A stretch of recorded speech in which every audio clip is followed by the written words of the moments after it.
சிந்திப்போமே.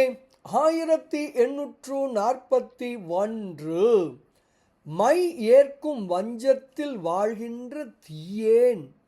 ஸ்ரீ அம்பலவாண தேசிகர் விளக்குகிறார். செந்நிறமான திருவடியின் பெருமையை உள்ளத்தில் கொள்பவர்கள் அன்பர்கள். அப்படிப்பட்ட அன்பர்களோடு சேர்ந்து அவரிடத்து மெய் உபதேசம் கேட்டு அதன்படி ஒழுகும் உணர்வு உடையவர்கள் அடியார்கள். அடியார்கள் இருள்மயமான உலக வாழ்க்கையை ஒரு சிறிதும் விரும்ப மாட்டார்கள்.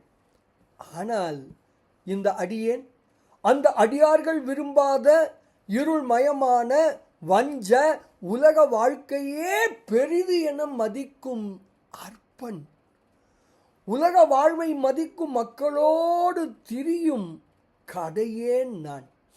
அப்படிப்பட்ட தீயேனான அடியேனுக்கும் நீ வெளிப்பட்டு அருளுகிறாயே, இது என்னே அதிசயம், இது என்னே அதிசயம்.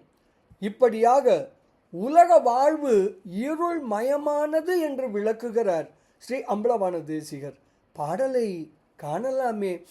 செய் ஏற்கும் நின் பத சீர் ஏற்கும் நின் அன்பர் சேர்ந்தவர்பால் மெய் ஏற்கும் உள்ளத்து உணர்வு உடையோர்கள் விருப்பு அது இல்லா மை ஏற்கும் வஞ்சத்தில் வாழ்கின்ற வாழ்வை மதித்து உடனாம் தீயேற்கு நீ வெளிப்பட்டது என்னோ. சொல் சிதம்பரனே, சொல் என்று ஸ்ரீ அம்பலவாண தேசிகர் தாம் அருளி செய்த அதிசய மாலை எனும் அற்புத நூலின் 3வது திருப்பாடலில் மிக தெளிவாக விளக்குகிறார். மெய் உபதேசம் பெறுவோம், உலக வாழ்வு வெறுப்போம், பேரானந்தத்தில் திளைப்போம் திளைப்போம் திளைப்போம். இனிய வணக்கம். சிவாய நம.